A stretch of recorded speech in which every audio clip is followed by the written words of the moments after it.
সূরা নমলে 93 খানা আয়াত আছে। সুলাইমান আলাইহিস সালাতু ওয়াস সালামের আলোচনা হলো 15 থেকে 44 নম্বর আয়াত পর্যন্ত। আসলে কর্তৃপক্ষে চান যে একদিনে শেষ করে দিতাম, 3 দিনের আলোচনা একদিনে শেষ কিভাবে করতাম, তা মোটেও সম্ভব না। সংক্ষেপে হইয়ালান, সংক্ষেপে ওই 3 দিন। সুতরাং আমি আমার গতিতেই কথা বলতে হবে, এছাড়া কোনো উপায় নাই। আমার ভাইজান, এই সূরার নাম নমল কেন রাখা হলো? এই সূরার আলোচ্য বিষয় কি? এগুলি না জানলে কথা বুঝে আসবে না। এই সূরার নাম নমল। নমল এখান আরবি শব্দ। কোরআন যেমন আরবি ভাষায়, কোরআনের 114 খানা সূরার নামও আরবি ভাষায়। এই সূরার নাম নমল কেন রাখা হলো? নমলের অর্থ হলো পিপিলিকা। ইংরেজিতে কয় এন্ট, আরবিতে কয় নমল, শুদ্ধ বাংলায় কয় পিপিলিকা। গ্রাম্য মানুষ কেউ কয় ফিফরা, কেউ কয় ফিরফা। এই সূরার নাম আল্লাহ পিপিলিকা কেন রাখলেন? এই সূরাতে পিপিলিকা নিয়ে কিছু কথা আছে। সেই কথাগুলিও সুলাইমান আলাইহিস সালাতু ওয়াস সালামের জীবনীর আলোচনার ভিতরে। এক সময়ে সুলাইমান আলাইহিস সালাতু ওয়াস সালাম পিঁপড়ার দেশে গিয়া পিঁপড়ার রানীর সঙ্গে কথা বলেছিলেন।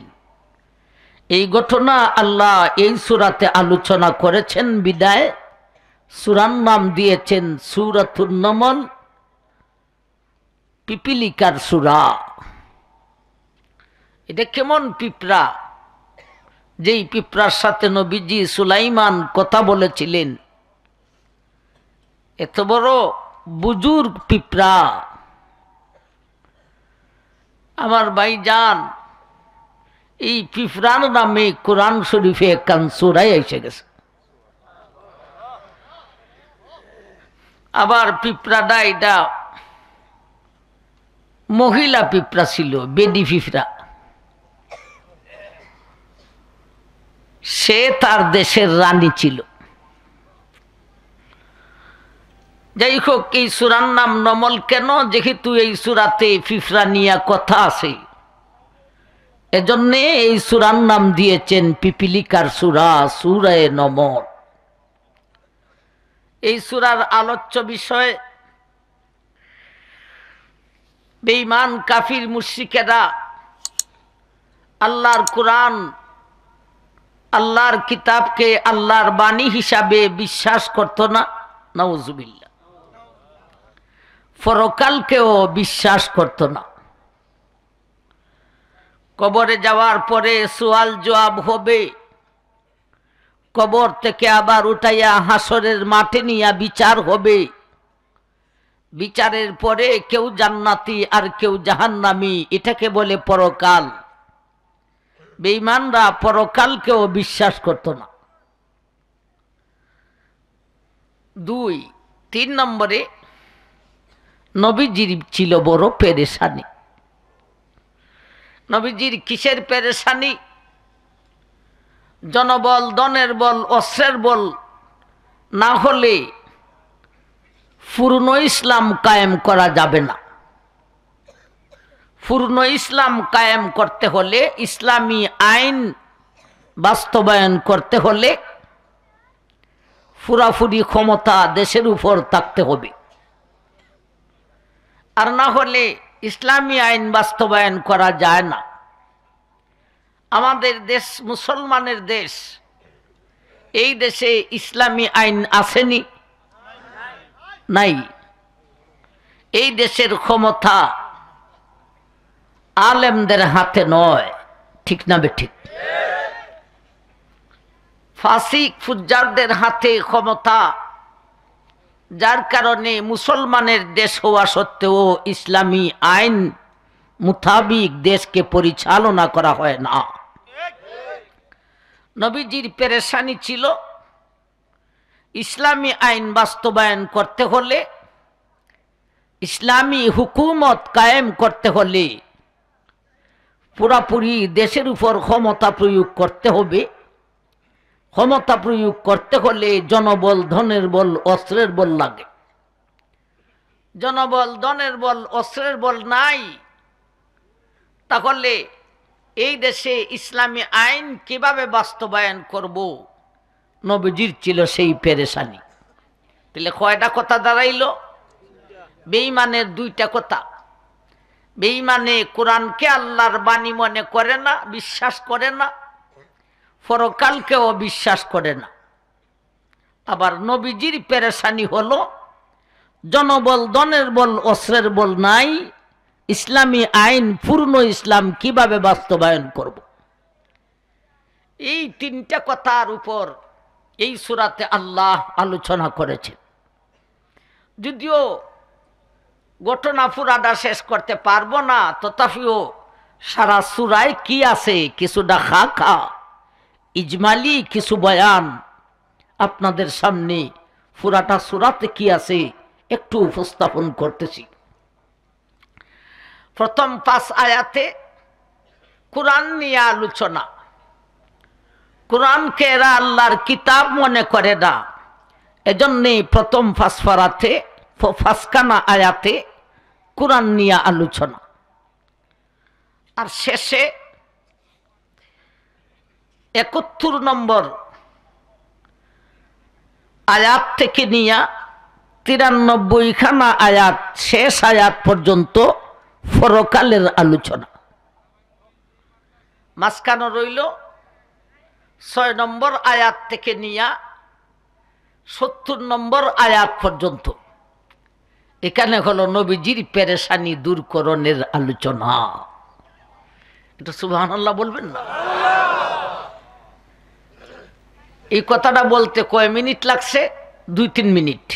সূরাতে 3 ভাগে ভাগ করলাম, কিন্তু এই 2-3 মিনিটের কথা বলতে হলে সারাটা সূরা সম্পর্কে আইডিয়া থাকতে হবে, ঠিক না বেঠিক? আমার ভাই যান, তাইলে আমরা প্রথম 5 আয়াত নিয়ে আলোচনা করব না, শেষের 71 নম্বর আয়াত থেকেও আলোচনা করতাম না। আমরা আলোচনা করব নবীজির পেরেশানি দূরকরণের আলোচনা। তার আলোচনা হলো 6 নম্বর আয়াত থেকে নিয়ে 70 নম্বর আয়াত পর্যন্ত। আমার ভাইজান, নবীজির পেরেশানি দূরকরণের আলোচনা আবার 2 ভাগে বিভক্ত। একটা হলো অতীতের নবীর জীবনীর আলোচনা করিয়া, আরেকটা হলো আল্লাহর কুদরতের আলোচনা করিয়া। আল্লাহর কুদরতের আলোচনা করছেন 61 নম্বর আয়াত থেকে 70 নম্বর আয়াত পর্যন্ত। আল্লাহর কুদরতের আলোচনা করছেন, আকাশ কিভাবে সৃষ্টি করলেন, জমিন কিভাবে সৃষ্টি করলেন, সৌরজগৎকে কিভাবে শূন্য স্থানে দৌড়াইতেছেন। এই সমস্ত কুদরতের আলোচনা করে আল্লাহ নবীজিকে বুঝাইলেন, ও আমার হাবিব, আমার কুদরত যদি এতগুলি করতে পারি, জনবল, ধনের বল, অস্ত্রের বল ছাড়াও তোমারে আমি বিজয়ী করতে পারিনি না, পারি না।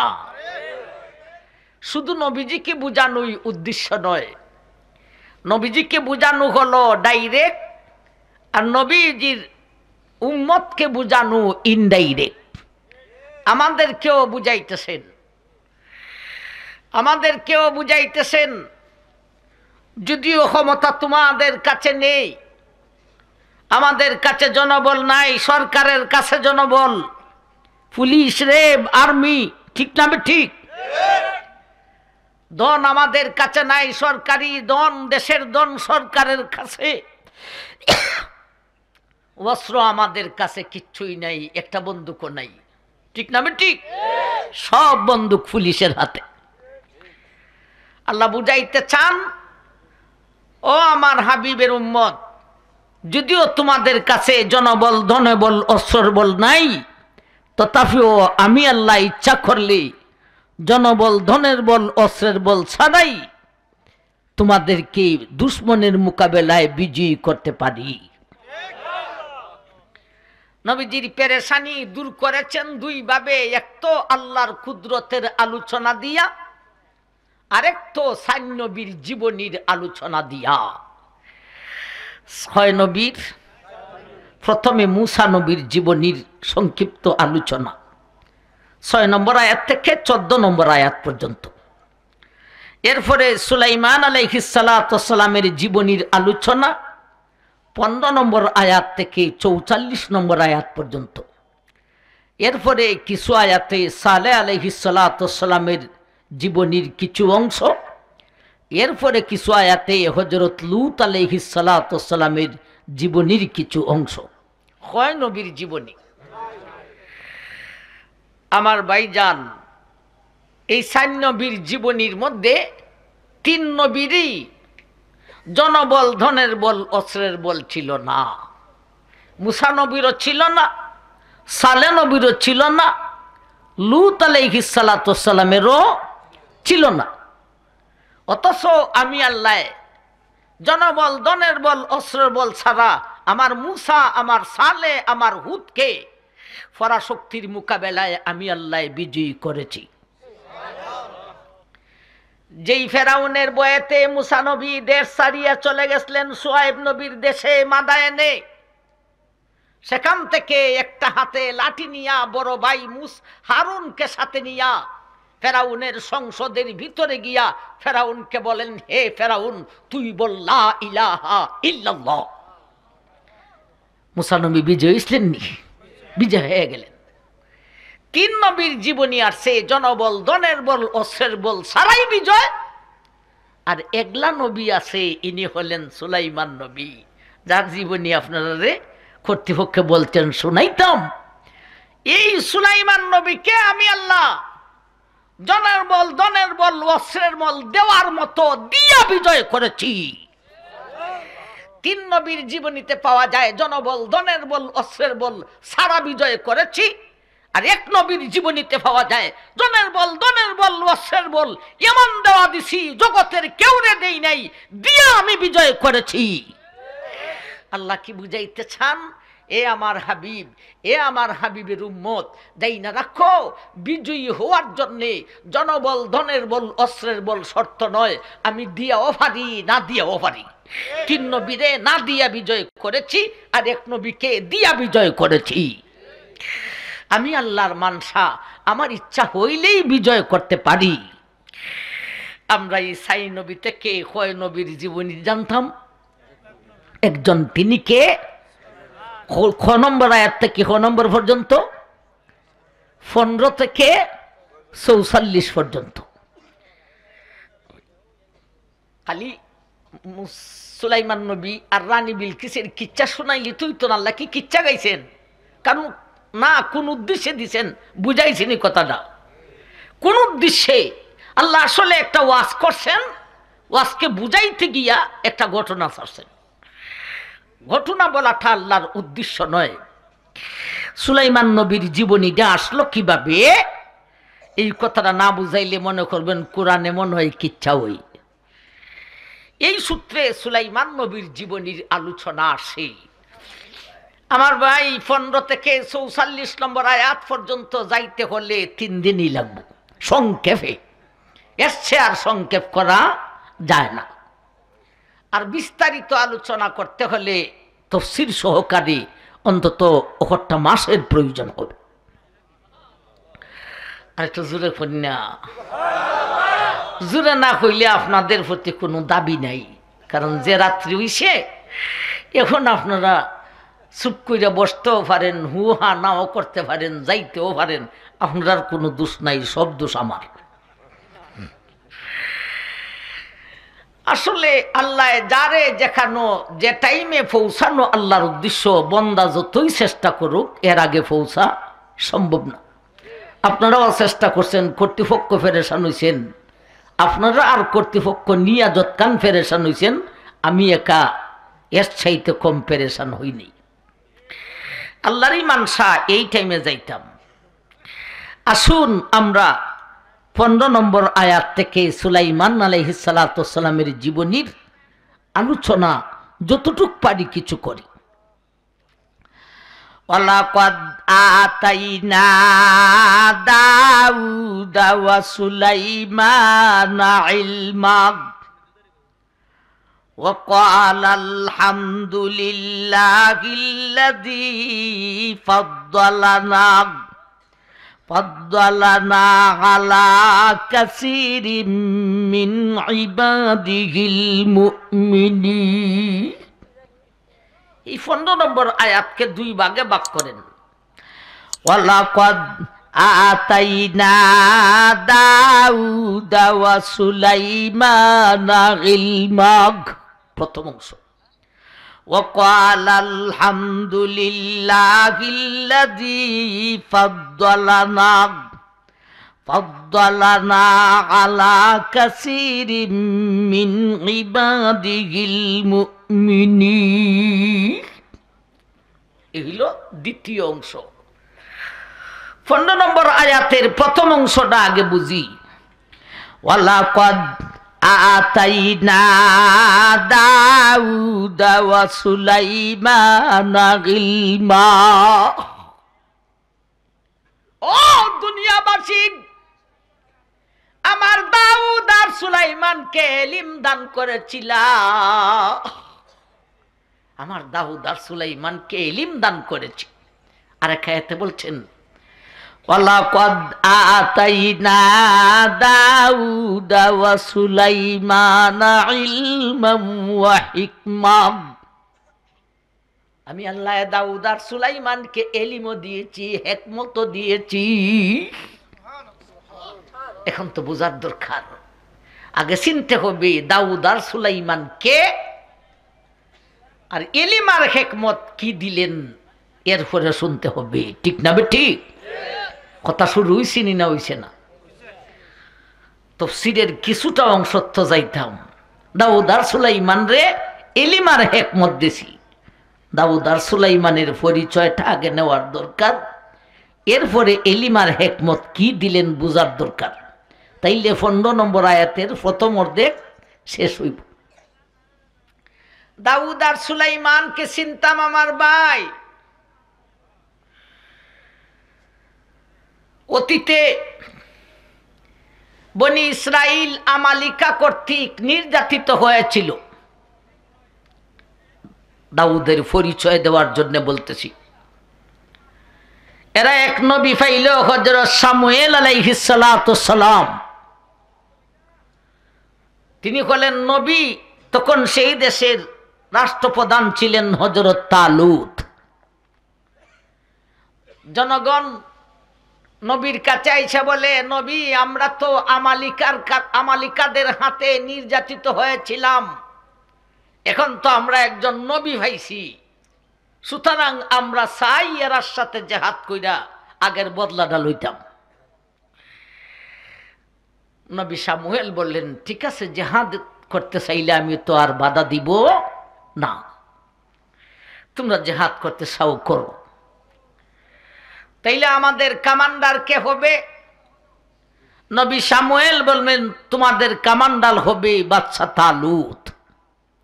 কোন এই লোকরে আমরা কমান্ডার মানতে রাজি না। শামুয়েল নবী অনেক কিছু গুণাগুণ তালুতের কইলেন, আল্লাহওয়ালা বাচ্চা। এমনকি মুসা নবীর যে সিন্দুক ছিল, সেই সিন্দুকটাও তালুতের হাতে সংরক্ষিত আছে। এই সমস্ত কথা শুনে জনগণে কইল, ঠিক আছে, ওনারে আমরা কমান্ডার মানতে রাজি হইলাম, আমির মানলাম, জাহাজে যাইব, আমালিকাদের সাথে যুদ্ধ করব। আমার ভাই যান, বিশাল এক বাহিনী নিয়ে রওনা হইলেন, 2,10,000 বাহিনী। আর শত্রুপক্ষে বাদশা হলো জালুত, বাহিনী হলো 6 লক্ষ। 6 লক্ষ বাহিনীর মোকাবেলা করবেন 2,10,000। আমার ভাইজান বাহিনী নিয়ে রওনা হইলেন, প্রতিমধ্যে একটা নদী হরল। নদী ভাইয়া এরা বড় খুশি, যুদ্ধ করতে যাইমু, পানির পিপাসায় একেবারে শেষ হইয়া যাইতেছি। ফেদের কি দেয় মানুষ দুর্বল হয় না, পানির পিপাসায় কন্যা দুর্বল হয়ে যায়। রোজা রাখলে পানির পিপাসা ধরলে ফেদের কি দেয় কি যাত কষ্ট, পানির পিপাসায় ধরলে বহু কষ্ট। এরা কয় মাশাআল্লাহ ভালো হইছে, নদী পাইছি, পানি পাইছি, নদীও পার হইমু, পানিও পান করমু, শক্তিশালী হইমু। এমত অবস্থায় তালুত ছিলেন যিনি কমান্ডার, রাষ্ট্রপ্রধান, ইনি ছিলেন আল্লাহর ওলি। আল্লাহর পক্ষ থেকে তার কাছে এলহাম আসছে, হে তালুত তোমার বাহিনীকে জানিয়ে দাও এই নদীর পানি পান করা নিষেধ, আমি আল্লাহর পক্ষ থেকে নিষেধ, পানি পান করা যাবে না। এরা কয় তোমার আগেই খুঁজলাম, কমান্ডার মানতাম না, খালি সামুয়েল নবী তোমার গুণগান গাইয়া দেওয়ানে তোমারে মানছি।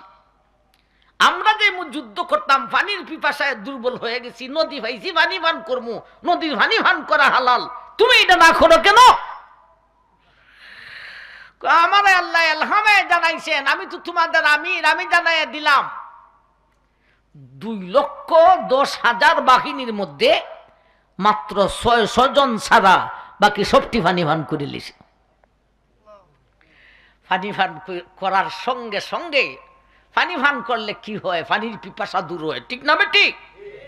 এরা পানি পান করছে, পিপাসা দূর হয় না, পেট ফুলা শুরু হয়েছে। শেষ পর্যন্ত পেট এত ফুলা ফুলছে, ই পেট নিয়ে যুদ্ধ করব দূরের কথা, নদী ভারিব দূরের কথা, এরা দাঁড়াইতেও পারে না, এত মোটা পেট হইছে। ই পেট নিয়ে নদীর তীরে গড়াগড়ি করে। আর কমান্ডার তালুত 600 জন বাহিনী নিয়া এরা নদীর পানি পান করলো না, 3 নদী পার হইয়া গেলেন যুদ্ধ করার জন্য। একেবারে জালুতের দেশে, আমালিকাদের দেশে আমার ভাই এক প্রান্তে যেয়া পৌঁছলেন। পয়সা বললেন তোমরা রেডি হও, আমরা যুদ্ধতে নামবো।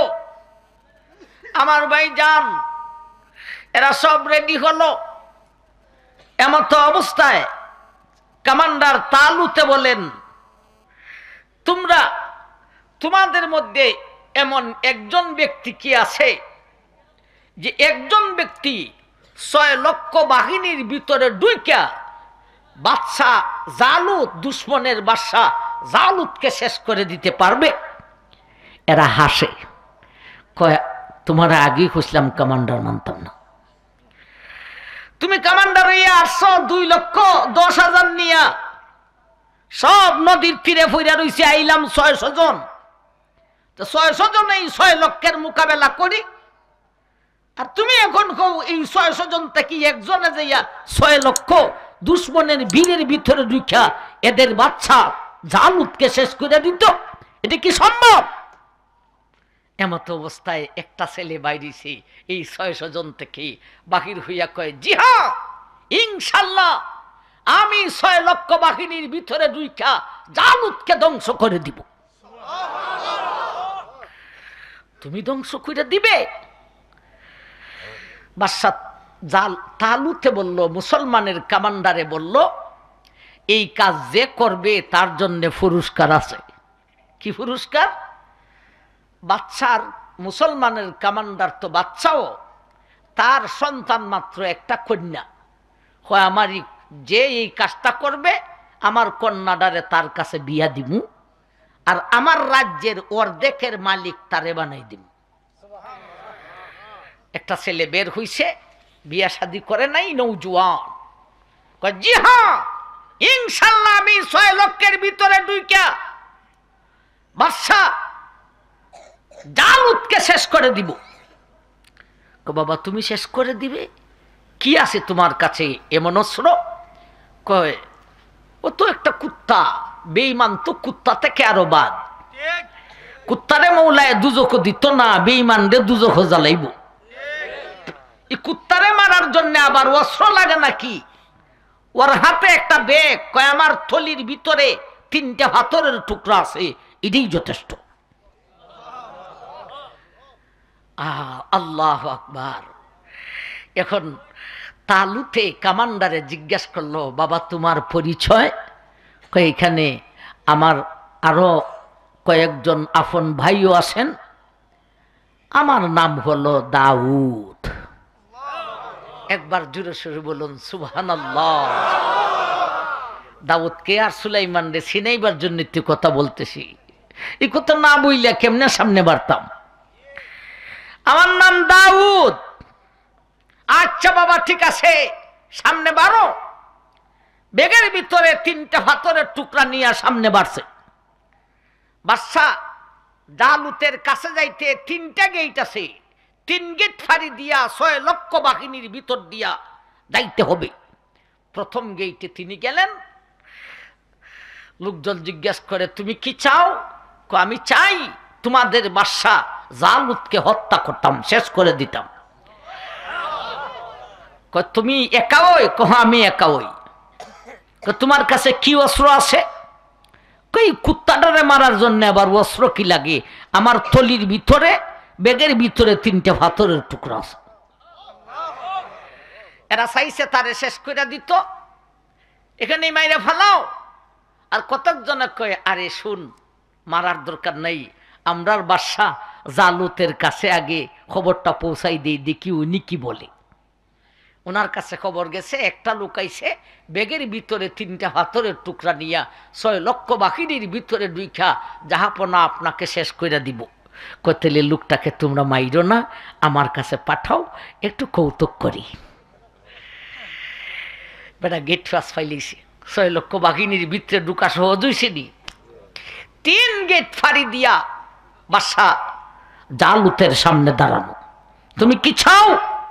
আমি চাই তুমি নি বাদশা জালুত, তোমাকে শেষ করতে চাই। আমার যে বাহিনী 6 লক্ষ অস্ত্র নিয়ে দাঁড়ানো, এতে আমার কিছু আসে যায় না। তুমি কি দিয়ে আমাকে হত্যা করবে? তুই একটা কুত্তা, বেঈমান, তোরে হত্যা করার জন্যে কি ভালো অস্ত্রের কোনো প্রয়োজন আছে? আমার ব্যাগের ভিতরে 3টা পাথরের টুকরা আছে, এটাই যথেষ্ট।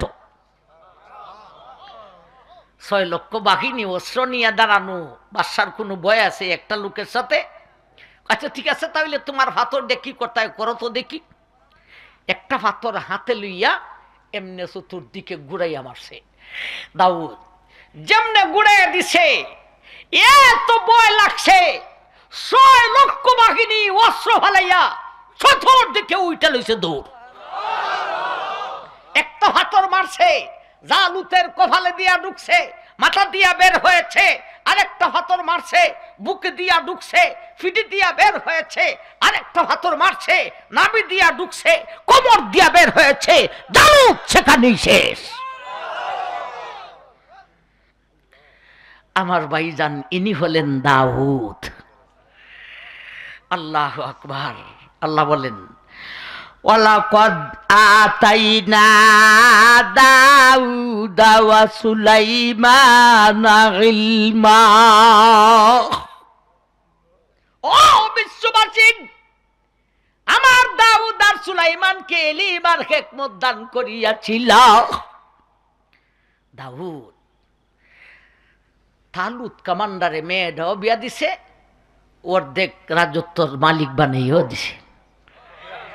দাউদ তিনি কেমনে বড় রাজ্যের মালিক হইলেন? দাউদ বড় রাজ্যের মালিক ছিলেন। এখন সুলাইমান কে আসতেছে।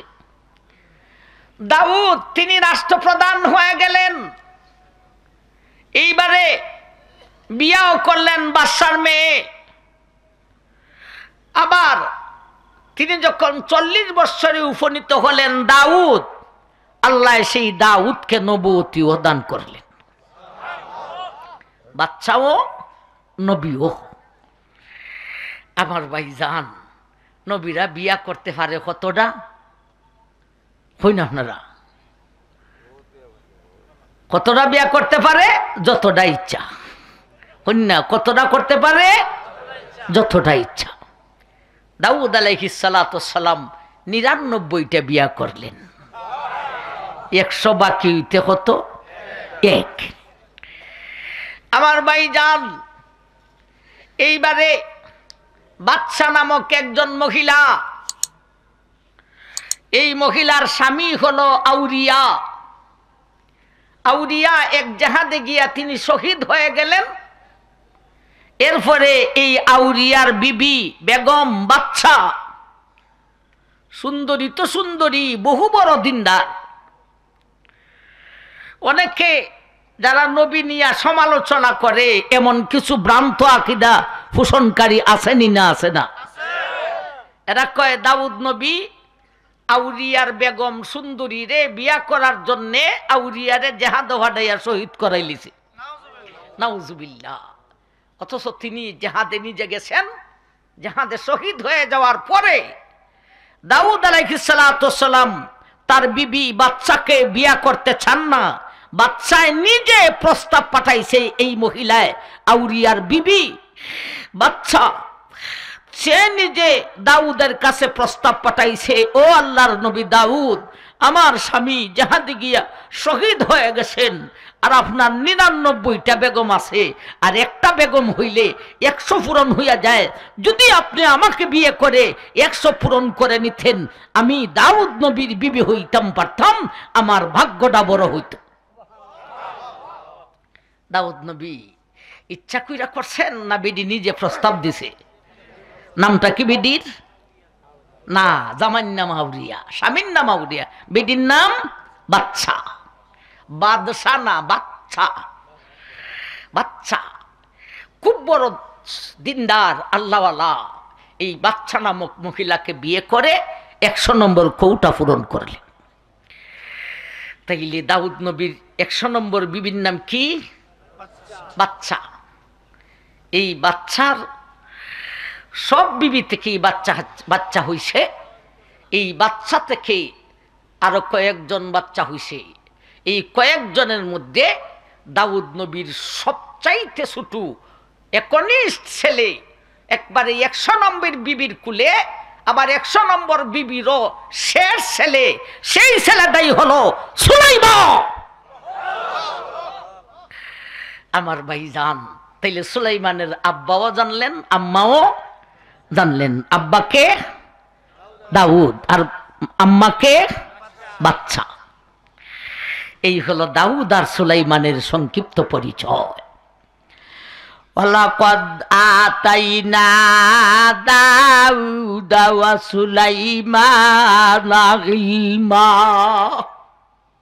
এ দুনিয়ার মানুষ, আমি আল্লাহ আমার দাউদকে আর আমার সুলাইমানকে এলিম দিয়েছিলাম, হেকমত দিয়েছিলাম। দাউদকে ইলিম আর হেকমত কি দিছিলেন? হেকমত মানি রাষ্ট্রবিজ্ঞান, রাষ্ট্র পরিচালনার জ্ঞান, আর ইলিম মাইনি মুজেজা, নবীদের অলৌকিক ঘটনা। তাকে দাউদ নবীর রাষ্ট্র পরিচালনার জ্ঞান, দাউদের আদালত বিশ্ববাসীর কাছে প্রকাশ। আর দাউদের মুজেজা কি ছিল?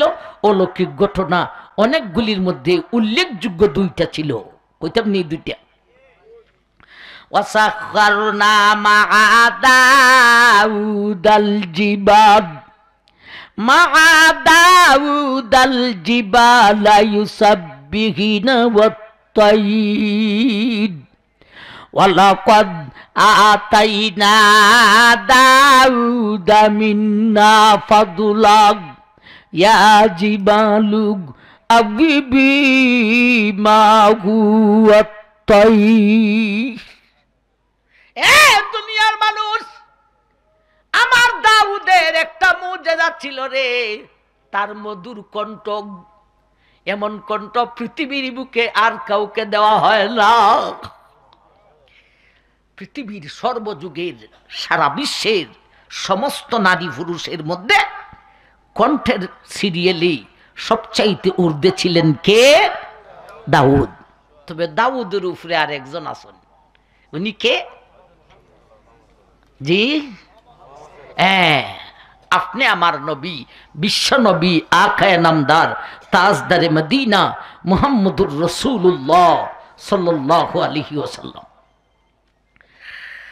এমন জঙ্গল, যেই জঙ্গলাতে এত সাপ বিচ্ছু বাঘ ভাল্লুক, দিনের বেলায় মানুষ দল বেঁধে অস্ত্র নিয়া এমন জঙ্গলায় যাইবার সাহস পাইত না। দাউদ আলাইহিস সালাতু সালাম একা একা অস্ত্র ছাড়া শেষ রজনীতে ঢুইকা যখন এমন জঙ্গলায় আল্লাহ নামের জিকির শুরু করে দিতেন, অবস্থা কেমন ধারণ করত, তার কণ্ঠের অবস্থাটা কি ছিল? ওয়াসাখখারনা মা দাউদাল জিবাল ইউসাব্বিহুনা ওয়াত-তাইর। আমার দাউদ ওই জঙ্গলায় বসে যখন শেষ রজনীতে মধুর কণ্ঠে আল্লাহ নামের জিকির শুরু করে দিত রে, সেই পাহাড়েও আমার দাউদের সঙ্গে আল্লাহ জপত। পাহাড়ের পাখিরা আমার দাউদের মাথার উপর সারিবদ্ধ হইয়া এরাও আল্লাহ জপত। সেই জঙ্গলার সাপ বিচ্ছু বাঘ ভাল্লুক আমার দাউদের চতুর্দিকে সারিবদ্ধ হইয়া এরাও দাউদের আল্লাহ নামের কণ্ঠর তালে তালে এরাও পরিষ্কার ভাষায় জপত, আল্লাহু আল্লাহ আল্লাহু আল্লাহ। কেমন আল্লাহ নামের জিকিরের মাহফিলটা, এই মাহফিলের ডিজাইনটা কেমন? দাউদের সাথে পাহাড়েও কয় আল্লাহ, পাখিও কয় আল্লাহ, সাপেও কয় আল্লাহ, বাঘেও কয় আল্লাহ। এই জিকিরের মাহফিলের ধরনটা কেমন ছিল? যদি বর্তমান বিশ্বে এরকম হদলা বেডা থাকতো, তাইলে আর কেউ না মানলেও বাংলাদেশের ভিত্তিতে আল্লাহ হইয়া লিলেন, ঠিক না বেটি? ও তাই নি বড় আল্লাহ, নাউজুবিল্লাহি মিন যালিক। দাউদের একটা মুজিজা ছিল গলার কণ্ঠ, আর একটা মুজিজা ছিল হাতে। ওয়া আলান্না লাহুল হাদিদ আনিমাল সাবিগাতিন ওয়া কদ্দার ফিস সারব ওয়া আমালু সালিহান ইন্নী বিমা তা'মালুনা বাসীর। আমার দাউদের হাতের মধ্যে আরেকটা মুজিজা দিয়েছিলাম রে। ইনি যখন হাত দিয়া লোহার মধ্যে হাত লাগাইতেন, সঙ্গে সঙ্গে লোহাটা মোমের মতো গলিয়া যাইত। এরপরে লোহা দিয়া বিভিন্ন জিনিস তৈরি করতেন। যারা গাড়ি গুড়ি লিয়া চলুন, কিছুটা আইডিয়া আছে। লেদ মেশিন, লেদ মেশিনে লোহারে খাডে, লেদ মেশিনে লোহারে খাডে। এটা ফালাইলে গাড়ির অনেক পার্টস আছে, লেদও খাডানি লাগে। আমার ভাইয়ের থেকে আমরা বুঝছি দাউদ নবীর হাতটা ছিল লেদ মেশিন। এই হাতটা লোহার মধ্যে লাগলে লোহা মোমের মতো গলিয়া যেত। দাউদের মুজিজা দুইটা কইলাম। আর রাষ্ট্রবিজ্ঞান কতটুক ছিল, ওনার আদালতের অবস্থা বিশ্ববাসীর কাছে প্রকাশ। আর সুলাইমান আলাইহিস সালাতু ওয়াস সালামের মুজিজা ইলম কি ছিল? সুলাইমান নবীর জীবনীর আলোচনা তো হওয়াই যাইব। জিন তার তাবে ছিল, বাতাস তার অধীনে ছিল, পশুপঙ্খির ভাষা তিনি বুঝতেন, এদের সাথে এদের ভাষায় কথা বলতেন। যেমন ভাবে মানুষ ছিল তার দেশের প্রজা, তেমন ভাবে জিনও ছিল প্রজা, তেমন ভাবে ফাঁকিও ছিল প্রজা। আর সুলাইমান নবীর রাষ্ট্রবিজ্ঞান কতটুক ছিল? রাষ্ট্র পরিচালনার জন্যে ইনি ছোটবেলায় ওনার বাবার সাথে যখন বিচারালয়ে বসতেন, মাঝে মধ্যে বাবার কিছু কথা ক্রস করতেন। কষ্ট হইতেছে আপনারা? বাচ্চারা বাবারা যাগো যাগো, তোমরা যাগো যাগো, তোমরা যে এতক্ষণ ছিলাই বেশি। আমার ভাই বাবা কেমন এক সময় একটু ক্রস করতেন। এক সময়ে একটা বিচার আছে, দুইটা ঘটনা অন্তত বলি ছোট ছোট। দাউদ নবীর আদালতে সুলাইমান নবী, ওই বয়স বাপে আর ফুতে বয়স দেখতে দেখা যায় বড় আব্বার ফুত, বড় আব্বার ছেলে। এরকম শেষ বিবির কুলে 100 নম্বর বিবির কুলের ছোট ছেলে। বাপে আর ছেলের বয়সটা সাধারণ না, অনেক ব্যবধান, অনেক ব্যবধান। বোঝা যায় দাদা নাতিও না, বড় আব্বা। এই ডিজাইন ধরিলেন বড় আব্বা, ওই দাদা হইলেই দেওয়া হয় কেমনে? আমার ভাই কিন্তু সুলাইমান ছোট্টবেলায় বাবার সঙ্গে দাউদের কাছে যাইতে, সুলাইমান আদালতে বিচারালয়ে বাবার সাথে বসতেন সংসদ চলা অবস্থায়। আর মাঝে মধ্যে ছোট্ট সুলাইমান হঠাৎ দাঁড়াইয়া যেত। দাঁড়াইলে সব এমপি মন্ত্রীরা হইতো এখন কিছু হইব। শিশু সুলাইমানের যে ফয়েন টানে ই ফয়েন কেউ মাথায় ঢুকে না। এর শুনলে পরে হ্যাঁ এটাই ঠিক আছে। একবার দুই মহিলার কুলে দুইটা সন্তান, দুইটা ছেলে। এরা কাটুরি জংলাতে লাকড়ি কাইটা গাঠুরি বেঁধে বাজারে নিয়ে বিক্রি করে। দুইজনের কুলে দুইটা ছেলে, একটা জুফরিতে দুইটা ছেলে কেরাইকা এরা গেছে লাকড়ি কাটার জন্যে। এর ভিতরে বাঘ আইসা একটা ছেলেকে লইয়া গেছে গা, আর একটা রইছে। এখন যে ছেলেটা রইছে এটার মা কি দুনু বেডি না এক বেডি? এক মহিলা। যেই মহিলা এই বাচ্চার মা, ইনি তো বলে এইটা আমার বাচ্চা। আর যেই মহিলা এই বাচ্চার মা না, এই মহিলা কয় এটা তোমার বাচ্চা না, এটা আমার বাচ্চা। লাগছেনি ফেস? বাচ্চা একটা, দাবি করে দুই মহিলা। এই দুইজনে ঝগড়া লাগিয়া, মহিলারা ঝগড়া লাগে, ইডি আপনারা দেখছেন নি? আমার জীবনে একবার দেখছি। আমরা ইজার দেহার তো সুযোগ হয় না। আমার এক বোনের বাড়িতে আইয়া গপ করছিল বোনে আম্মার কাছে, আমি ছোটবেলা যে বেটেনতে ঝগড়া লাগে। আমি কইলাম আফা গো, তোমার বাড়িতে গেলে বেটেনতে যেওয়ালা ঝগড়া লাগে আমারে দেখাই বাইটি কেমনে লাগে আমি দেখতাম। কি কার একটা চুলো দুইটা টানে। আমার ভাই জান এই দুই মহিলায় চুলো দুইটা টানাটানি করতে করতে জংলা থেকে বাকি রয়েছে। মানুষ দলে এসে গেছে, কি হয়েছে কি হয়েছে? দুজনে কয় জাহাপনা ভাই বললি বাচ্চাটা আমার, তার বাচ্চারে বাগে লয়ে গেছে গা। হিডায় কয় না না এই বাচ্চা আমার, তার বাচ্চারে বাগে লয়ে গেছে। মানুষ কয় এই সমস্যার সমাধান আমরা করতে পারতাম না। এটা তোমরা চলো, তোমরা দুজন বাচ্চা সহ দাউদ নবীর আদালত লইজিম, ওখানে গেলে সঠিক বিচার হবে। গেছে মামলা দাউদ নবীর আদালতে। সুলাইমান তো শিশু, কাছে বসা। মহামান্য আদালত, এই বাচ্চাটা আমার, তার বাচ্চাকে বাগে নিয়ে গেছে।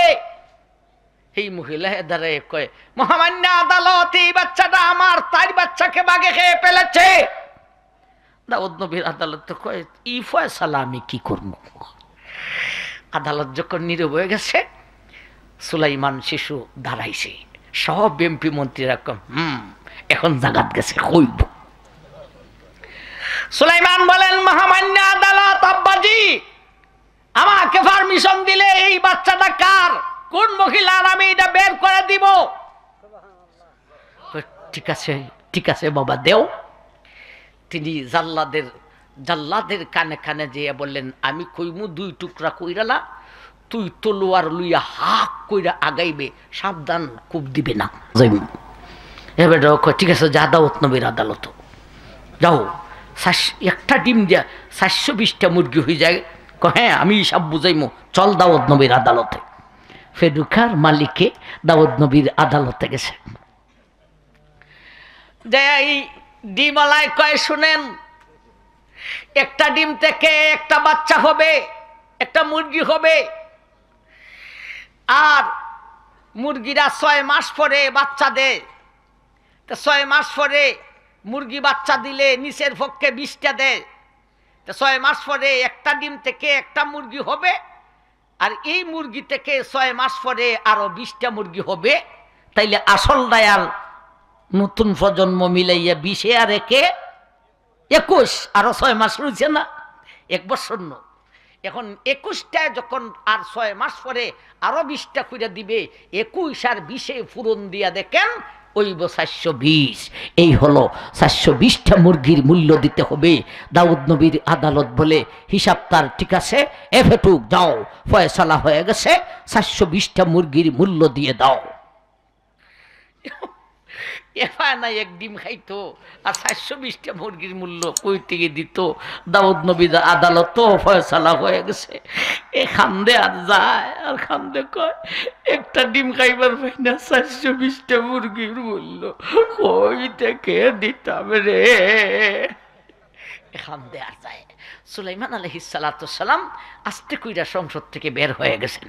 বের হইয়া গেইটে গিয়া যাতে কেউ দেখে না ফেটুকটা ডাইকেন, এই ফেটুক শুই না যা। কি কয়, আমি তোরে একটা বুদ্ধি দিই, জানি একটা মুরগির দামও দেওয়ান লাগতো না, তুই খালি আমার কথা মতে চলবি। কি কথা? কথা হইল তুই কালকে সকালে 10টায় সংসদ বসে আর 9:30টায় এমপি মন্ত্রীরা সংসদের বাংলায় বসা থাকে, এখানে তাদের আপ্যায়ন টাপ্যায়ন হয়, এরপরে তারা সংসদে মিটিংয়ে যায়। আর ওই সংসদের বাংলার সামনে একটা ক্ষেত আছে, ওই সংসদের বাংলায় এরা এসে 9:30 থেকে 10টা এই টাইমটা বসা থাকে। তুই এই টাইমে আইসা সংসদের বাংলার সামনে একটা ক্ষেত আছে, এই ক্ষেতের মধ্যে দান বপন করবে, সাধারণ দান নয়, সিদ্ধ দান। সিদ্ধ দান বপন করতো। ঠিক আছে, তুই শুধু এতটুক করবে আর কিচ্ছু লাগবে না, একটা মুরগিও দিতে হবে না, জানি না রাখ। আবার ভাই পরের দিন সকালবেলা ঠিক টাইমে ফেটুক সংসদের বাংলার সামনে জাস্ট 9:30টায় সিদ্ধ দান বপন করতেছে। এমপি মন্ত্রীরা ডাকে, কিরে ফেটো কি করো? দান বপন করি। এরা কই কি দান? মানুষ আছে না বিভিন্ন নাম, না 29 আছে, 28 আছে। কি দাম? এ দানের নাম না হইয়া কয় সিদ্ধ দাম। পাগল এদিকে আস, তুই আসতা পাগল আসছে। ঠিকই তো সিদ্ধ দান। এই বিয়াক্কল, এমপি মন্ত্রীরা কয়, দাউদ নবীও এখানে, এই বিয়াক্কল সিদ্ধ দানে কোনোদিন সারা উঠে রে? সুলাইমান ধারে কয়, সিদ্ধ দানে সারা উঠে না, ঠিক সিদ্ধ ডিমে 420টা মুরগি দেয়। আমার ভাই জান, সব এমপি মন্ত্রীরা অবাক হয়ে গেছে। ওহো, এটি তো সব সুলাইমানে করছে। এখন সংসদ থেকে আদালত থেকে রায় হয়ে গেছে, ফেডুকে একটা সিদ্ধ ডিম দিয়া দিত। একটা সিদ্ধ ডিমের 1 বৎসরে লাভে আসলে আর একটা সিদ্ধ ডিমই আসে, একটুই আসে, 2টা আসে না। এখন ফেডুক রায় হয়ে গেছে, তুমি একটা সিদ্ধ ডিম দিয়া দাও। ডিমের মালিককে হয় 1 বৎসর পরে 1 ডিমই ভেমু খাইছো তুই, যা দেওয়ান লাগতো না। আমার ভাইজান, এই ছিল সুলাইমান আলাইহিস সালাতু সালামের আদালতের অবস্থা। কথাগুলি কই থেকে করলাম? 15 নম্বর আয়াতের প্রথম অংশে আল্লাহ বলেন, দাউদ আর সুলাইমানকে এলিম আর হিকমত দিয়েছিলাম। দাউদ আর সুলাইমান শুনলাম, এলিম আর হিকমত কিছুটা শুনলাম। একবার কোন সুবহানাল্লাহ। ওয়ালাকাদ আতাইনা দাউদা ওয়া সুলাইমানা ইলমা। এ দুনিয়াবাসী, আমার দাউদ আর সুলাইমানকে এলিমার হিকমত দিয়েছিলাম। এলিমার হিকমত, দাউদের কণ্ঠে এমন অবস্থা, হাতের এমন অবস্থা, আর সুলাইমানের বাতাস তার তাপে, জিন তার অধীনে, পশুপঙ্খির ভাষা বুঝে। এতটুকু এলিমার হিকমত দিলেন। এখন আসেন 15 নম্বর আয়াতের শেষ অংশে যাই। وقال الحمد لله الذي فضلنا على كثير من عباده المؤمنين। এখন হইন এই সমস্ত গুণাগুণ যদি কেউ কাছে আসে, হে খুদাই দাবি না করলো মানছে খুদা মান্য লইব, ঠিক না বে ঠিক? কিন্তু দাউদ আর সুলাইমান এত কিছু পাইয়া কি কইলেন দুইজনে? একজন নয়, 2 জন। বলতে দাউদ আর সুলাইমান বাপ ছেলে দুজনে বললেন, আলহামদুলিল্লাহিল্লাযী ফাদ্দালানা আলা কাসীরিম মিন ইবাদিহিল মুমিনিন। এই 2 জনে বললেন, আমরা বাপ ছেলে এই 2 জনকে আল্লাহ এত কিছু দিয়েছে রে, আমাদের মধ্যে যে এত কিছু আছে, রাষ্ট্র চালাইবার জ্ঞান এত, আর এত মুজিজা আমাদেরকে দিয়ে আমরা পেয়েছি, এটা আমাদের কোনো বাহাদুরি নয়, এটা আমাদের আল্লাহ মায়া করে, দয়া করে, অনুগ্রহ করে আমার আল্লাহ আমরারে দান করেছে। সবক শিখেন, এত কিছু পাইয়াও কোনো বাহাদুরি নাই, বরংস মানুষের কাছে বলেন আমার আল্লাহ আমাকে দিয়েছেন। সুতরাং যে ওই যা কিছু পাইছেন, কেউ জ্ঞান পাইছেন, কেউ ধন পাইছেন, সব আল্লাহর দরবারে শুকরিয়া আদায় করেন, এটা আমার কোনো বাহাদুরি নয়, আমাকে আমার আল্লাহ দিয়েছেন। আমি যে কথা কইয়া আপনারা একটা আয়াত বুঝাইলাম আমার ভাইজান, এটা আমার বাহাদুরি না আল্লাহ দান করেছেন, আল্লাহ মায়া কইরা দান করেছেন। এই হলো 15 নম্বর আয়াত। এখন 16 নম্বর আয়াতে যাইব। ওয়ারিসা সুলাইমানু দাউদ ওয়াকালা ইয়া আইয়ুহান নাসু উল্লিমনা মানতিকাত তাইরি ওয়া উতিনা মিন কুল্লি শাই ইন্না হাযা লাহুয়াল ফাদলুল মুবিন। আর সামনে বাড়তাম না, ইচ্ছা করছি, রাত্রি 1টার ঊর্ধ্বে চলেছে, ঘন্টা হয়ে গেছে ভাই, অনেক রাত্রি। এখন সুলাইমানকে আমরা কোথায় রাইখা গেলাম? বাবার কাছে ছোটবেলায় রাইখা গেলাম। ইনি বাবার সংসদে বৈশা এমন এমন ফয়েন টানেন। এরপরে সুলাইমান আস্তে আস্তে বড় হবেন, সুলাইমানের ঘটনা শুরু হয়ে যাবে। আর না আমার ভাই, আমরা এতটুকুই রাখতে চাই।